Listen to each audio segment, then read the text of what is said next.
Do you keep getting the sales objection that someone can't afford it and you really do wish you could handle that effectively without being pushy? And so if you get a can't afford it objection a lot and you want to close more high ticket sales, more network marketing sales, whatever you're in, those are the two businesses that I build, then hopefully this framework will really help you, because it's allowed me to make over 1,000 high ticket sales in high ticket coaching and sponsor over 750 people in network marketing. And I used to get I can't afford it a lot. Very rarely get it now, and if I do, I can handle it. So first and foremost, prevention is better than cure. Never ever get on a call again from this day forward without establishing that someone has the financial means to purchase what it is that you're offering. Now, I'm not saying you need to tie them down and say, hey, do you have exactly $1,400 in your bank account right now? You could do if you have an abundance of leads, but what I'm saying is, often I like to ask somebody when I'm leading into a call, I'm just curious, what we're talking about here, what kind of roughly budget have you got to solve this problem?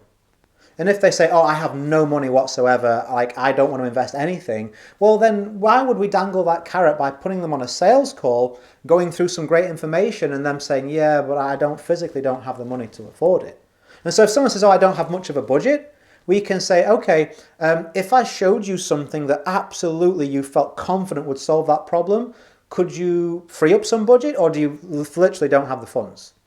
And so if they say, well, I could free something up, we can move forward. If they say, I literally don't have the funds, suggest some kind of free resources or something more suitable for them. Now, beyond that, if we are on a call and we have forgotten to do that, and now we say, well, this is kind of in the balance here, and they're talking about I can't afford it, I would advise you on that call to start to establish the cost of inaction. Think about it. If your prospect doesn't take action, that's still an action. Doing nothing is doing something. Time doesn't stand still. And so what I would say to them is, okay, I understand, you're looking at the cost. What is the cost, I'm just curious, of inaction here? 3 months, 6 months from now, you're in the same situation. Is the cost greater or less than the joining fee that I'm asking for? Often that's a powerful question. People go, man, yeah, I would absolutely pay XYZ money if I'm still in this situation a year later. And they can start to see how it's a no-brainer that they should do this. Also, we can talk about testimonials to give them more comfort. Maybe you have a money-back guarantee. Again, we can introduce that there to say, hey, listen, even if it doesn't go your way, you've got this guarantee. Of course, only if it's true.